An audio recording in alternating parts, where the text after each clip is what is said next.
Assalamualaikum warahmatullahi wabarakatuh. Alhamdulillahirrabbilalamin. Assalatu wassalamu ala ashrafil anbiya wal mursalin Sayyidina wa maulana Muhammadin wa ala alihi wa sahbihi ajmain. Amma ba'du.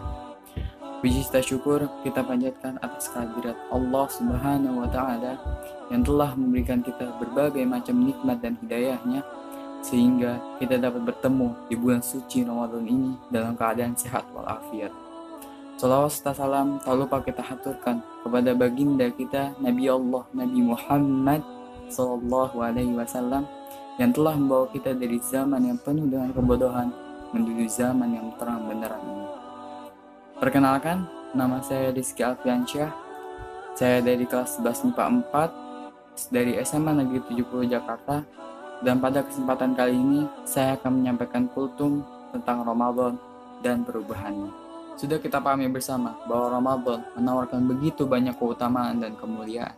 Tetapi ada peringatan Rasulullah Shallallahu Alaihi Wasallam yang hendaknya kita renungkan baik-baik. Rasulullah bersabda, betapa banyak orang yang berpuasa, namun dia tidak mendapatkan dari puasanya, melainkan hanya rasa lapar dan dahaga. Hadis riwayat At-Tabrani. Ramadan menawarkan momentum perubahan yang fundamental bagi kehidupan seorang mukmin maupun kehidupan umat Islam secara keseluruhan. Peristiwa-peristiwa besar dalam sejarah umat Islam terjadi di bulan Ramadan. Perang Badar, Fathu Mekah, sebagian peristiwa Perang Tabuk, pembebasan Andalusia, dan sebagainya, termasuk proklamasi kemerdekaan Indonesia terjadi di bulan Ramadan. Di bulan Ramadan ini, orang beriman diharuskan meninggalkan makan, minum, melakukan hubungan seksual, dan segala hal yang membatalkan puasa dari terbit fajar hingga terbenam matahari. Diperintahkan kepada kita untuk menjaga mata, telinga, lisan, tangan, kaki, pikiran, dan hati kita dari segala kemaksiatan. Diperintahkan juga kepada kita untuk memperbanyak ibadah sunnah, tetapi tetap memperbaiki ibadah wajib. Kalau itu semua kita lakukan dengan benar, tentu akan ada perubahan besar dalam hidup kita.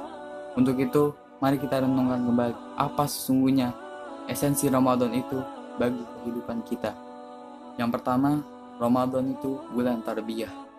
Setiap manusia sesungguhnya dilahirkan dalam keadaan fitrah. Inilah kondisi ideal bagi manusia karena ia telah bertauhid semurni-murninya sejak dia dalam kandungan sampai ia dilahirkan. Jiwa yang bertauhid inilah yang menjadikan manusia selalu merindukan kebaikan, kebenaran, dan keindahan yang sempurna yang hanya bisa ia dapatkan ketika ia mendekat kembali kepada penciptanya. Setelah dilahirkan ke dunia, manusia yang dalam dirinya melekat hawa nafsu, berinteraksi dengan lingkungannya, dan dipengaruhi godaan setan. Kondisi ini bisa merusak fitrahnya. Karena itu, pendidikan yang sesungguhnya adalah mendidik diri agar mampu mengendalikan hawa nafsu dan memiliki imunitas dari godaan-godaan. Yang kedua, Ramadan bulan ibadah. Ibadah sesungguhnya memiliki dimensi yang sangat luas, mencakup segala perkara yang dicintai dan ridhoi Allah Subhanahu wa Ta'ala, baik berupa perkataan ataupun perbuatan, yang nampak maupun tidak tampak. Ketiga, Ramadan bulan muhasabah. Kesibukan hidup seringkali membuat kita kehilangan kejernihan. Berbagai persoalan bertumpuk-tumpuk dan tidak menemukan jalan keluarnya. Banyak orang yang mencari alternatif ke arena-arena hiburan. Apa yang mereka dapatkan? Ketenangan, kejernihan pikiran, atau ketajaman wawasan. Justru arena-arena hiburan itu akan menambah permasalahan, membebani otak, dan menumpuk berbagai permasalahan baru. Di sana, kerakusan nafsu dan keberingasan hewani akan tertumpuk. Di bulan Ramadan ini, nafsu ditundukkan, jiwa menjadi lebih tenang. Keempat, Ramadan bulan taubat. Setiap manusia pasti mempunyai dosa dan kesalahan, dan sebaik-baik hamba yang berdosa adalah yang bertaubat kepadanya. Tetapi ketika dosa sudah bertumpuk-tumpuk, berurat dan berakar, bukan perkara mudah untuk bertaubat. Ibarat tanaman yang baru tumbuh, mudah bagi kita untuk mencabutnya. Tetapi ketika ia sudah menjadi besar, tidak mudah bagi kita untuk mencabutnya. Apalagi ketika tenaga kita semakin melemah. Yang kelima, Ramadan bulan jihad. Turunnya perintah puasa di bulan Ramadan beriringan dengan perintah jihad dalam perang Badar pada tahun kedua Hijriah. Kaum muslimin berperang dengan orang-orang kafir di bulan itu dengan tetap berpuasa. Puasa dan jihad sesungguhnya memiliki esensi yang sama, yaitu berperang, terutama memerangi hawa nafsu. Tidak mungkin orang akan berangkat berperang melawan musuh Allah kalau ia tidak bisa memerangi nafsunya sendiri. Demikian juga, tidak mungkin orang bisa berpuasa dengan benar kalau dia tidak memerangi hawa nafsunya. Karena itu sangat disayangkan di bulan Ramadan ini, sebagian umat Islam justru memupuk hawa nafsu bermalasan dan memperbanyak tidur. Yang keenam, Ramadan, bulan Al-Quran. Ramadan adalah bulan diturunkannya Al-Quran sebagaimana firman Allah Subhanahu wa taala dalam surat Al-Baqarah ayat 185. A'udzu billahi minasyaitonir rajim.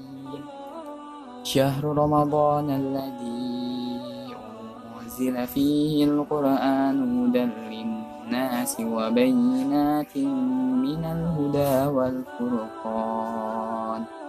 Yang artinya, bulan Ramadan, bulan yang di dalamnya diturunkan Al-Quran sebagai petunjuk bagi manusia dan penjelasan-penjelasan mengenai petunjuk itu dan pembeda antara hak dan yang batil. Al-Quran adalah pedoman hidup yang tidak boleh lepas dari kehidupan seseorang. Tanpa Al-Quran, manusia seperti berjalan di tengah malam gelap gulita tanpa cahaya. Yang ketujuh, Ramadan, bulan ukhuwah. Di bulan Ramadan ini, kaum muslimin banyak bertemu dan berkumpul untuk melakukan aktivitas bersama dalam ibadah ritual maupun ibadah sosial. Bahkan sabda Nabi berikut ini mengisyaratkan kepada kita agar membangun kebersamaan dan persatuan Islam. Mari kita memperbanyak silaturahmi, saling memaafkan dan memperbaiki hubungan, saling memberikan hadiah, saling menasihati, dan saling mendoakan. Yang kedelapan, Ramadan, bulan sedekah. Puasa mengingatkan kita tentang orang-orang yang kelaparan karena kemiskinan dan kefakiran, yang kadang-kadang tak diketahui oleh orang-orang kaya.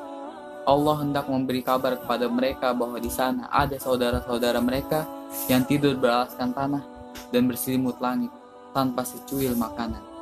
Kalau kita lapar selama sebulan, ketahuilah orang lain telah merasa lapar selama berbulan-bulan.